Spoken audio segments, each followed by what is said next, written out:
On Thursday Night Football, the Denver Broncos beat the New York Jets 37-28. And I got a lot to say. It's painful to watch the Jets. For whatever reason, I'm crazy apparently. I have watched every single New York Jets game of the year, all 4 games. And by the way, I have watched, we're 3 weeks into the NFL year. Week 4 starts this weekend. I've watched every team play at least twice. Most teams have watched every single game they've played. I didn't watch the Washington game last week. I haven't watched the Bengals and Eagles game. There's like another game I can't remember. There's one other game I haven't watched. I've missed like 3 games all year. I've watched almost every single NFL game this year. And my takeaway from watching the Jets is that they are by far easily and by a lot, they are the worst team in the NFL. It's terrible. It's embarrassing. It's awful. Their defense is terrible. They can't cover anything. They can't tackle. For context, they gave up 37 points to a third-string quarterback, Brett Rippon.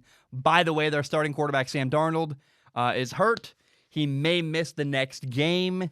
It's not good. Again, they got torched, shredded by an undrafted third-string quarterback on Thursday Night Football. For more context, by the way, the Broncos' starting quarterback, Drew Lock, was out. He's injured.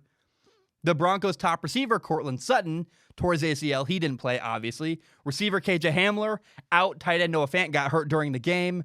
Running back Phillip Lindsay, out with an injury. They have 2 linemen they were out missing. So the Broncos' offense had 7 players not playing in that game, or at least missing significant time. And yet the Broncos still put up 37 points on the New York Jets. It's embarrassing, man. And again, I realized that all my content recently, I feel like I've made a lot of content about the Jets recently. Part of that, number one, I find the Jets really, really interesting and fascinating. Number 2, they just played a big primetime game. They're in the conversation. I think they're worth talking about. I have a lot to say about them.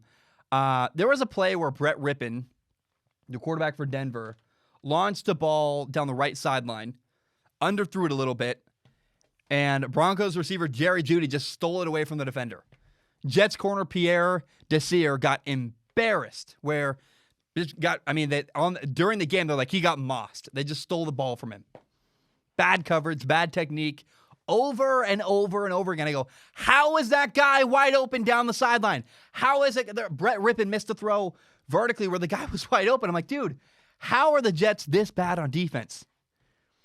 Now, a big positive from this game, if you're a Bronco fan, is that I think Denver found their offensive coordinator. Pat Shurmur is a bad head coach. Did not work with the Giants. He's a good coordinator. And you can be a good offensive coordinator, and then as you get promoted, be a bad head coach. It's the Peter principle. Makes total sense to me.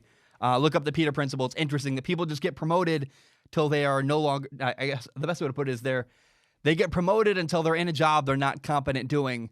I think Pat Shurmur maxes out as a great offensive coordinator. That's it. Not a head coach, but a good coordinator. And it's too bad the Broncos are all injured, man. I feel good about their future. Good offensive coordinator, a ton of weapons around their young quarterback, Drew Lock. Although I will say next week, the Patriots and the Broncos play each other.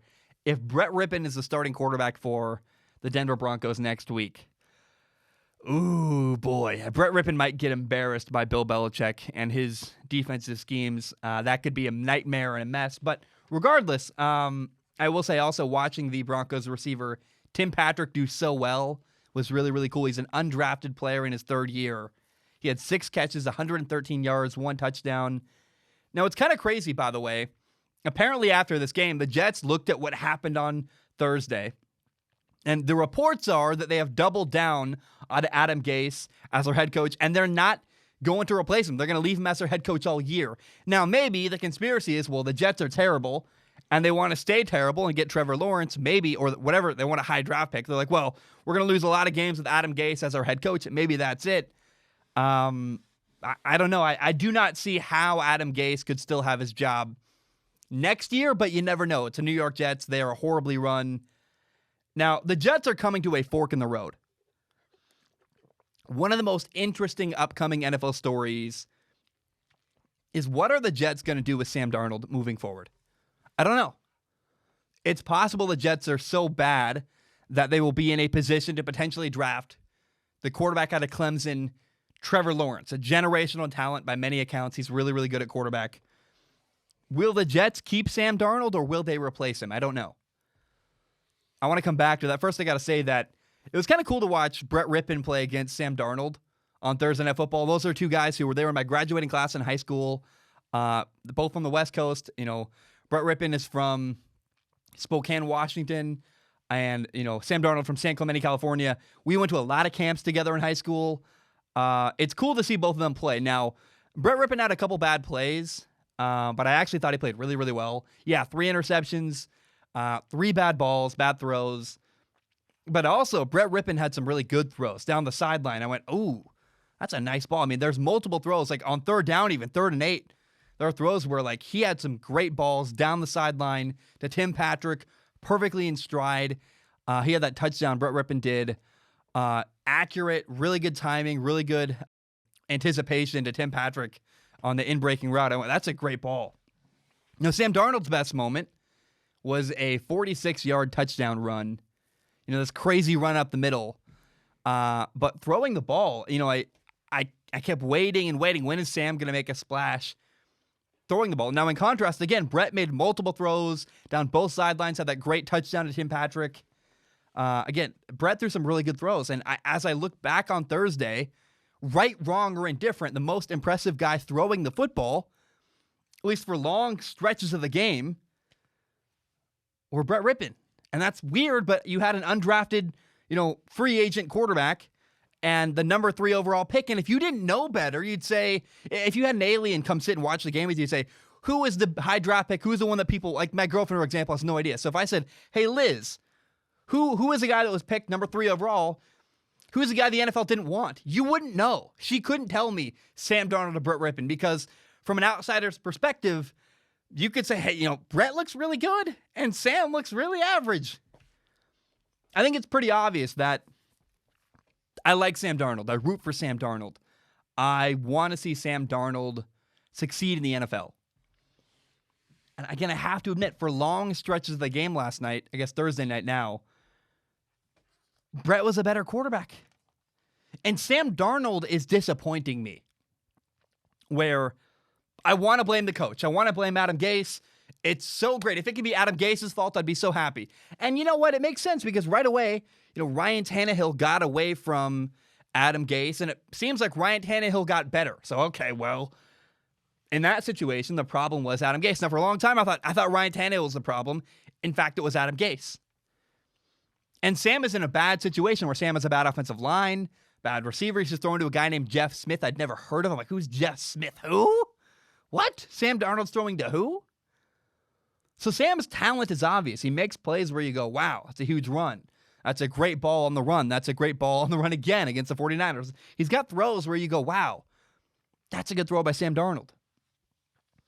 And it's hard not to feel like Sam Darnold is just being led in the wrong direction. That's a coaching problem. But I'm even starting to doubt myself. I'm starting to wonder, like, am I becoming a Sam Darnold apologist? I have no idea. I hope not. But Sam is very, very talented. Also, he's not playing very well. There was that play where Sam took that big hit on the shoulder. I think it's what got him injured. Lawrence Kaiser was wide open. Running across the middle of the field, Sam Darnold did not throw him the ball. That's a weird mistake. I have no idea why the ball wasn't thrown to him, but Sam held onto the ball way too long and got killed. That's a ball you got to throw. Or 3rd and 4 for the Jets. Sam threw a wheel route to Frank Gore down the right sideline, incomplete. Like nowhere near Frank Gore. By the way, Chris Hogan was wide open underneath. Again, don't know why Chris Hogan doesn't have the ball. That's a first down. Instead, the Jets had to settle for a field goal. Later, on another 3rd and 4, Sam holds onto the ball too long. Literally takes himself out. He sacks himself. They lose 13 yards. Makes the field goal harder. Got very lucky that they made a 54-yard field goal. That's not good. 3rd and 3. Sam throws an out route. Doesn't see a defender hanging, sitting, waiting for the ball. Should have been a pick six. The defender for the Broncos dropped it. That should have been a pick six. Later, 4th and 4. Sam Darnold has a man wide open. Should be an easy completion, and guess what? Sam missed the throw high. Incomplete. Way over the guy's head. That's not good. A lot of bad plays from Sam Darnold where I go, whose fault is it and all that? Coaching isn't throwing the ball. Adam Gase, for all his problems, Adam Gase is not the one throwing inaccurate passes. That's on Sam Darnold. Decision making, we can go back and forth on. Maybe it's preparation, maybe it's a coach. Who knows? It's hard to tell if you're not in the room. But man, you can argue that Sam, yes, is not being put in a position to succeed for sure. I would love to see Sam Darnold on a good team with a good coach and good receivers around him. I mean, if nothing else, it'd be easier to evaluate whether or not Sam Darnold is a good quarterback if he had some talent around him, for sure. But the reality is that you can make a good argument in favor of replacing Sam Darnold. And that's telling. If you can make a good argument in favor of replacing somebody, that's a problem.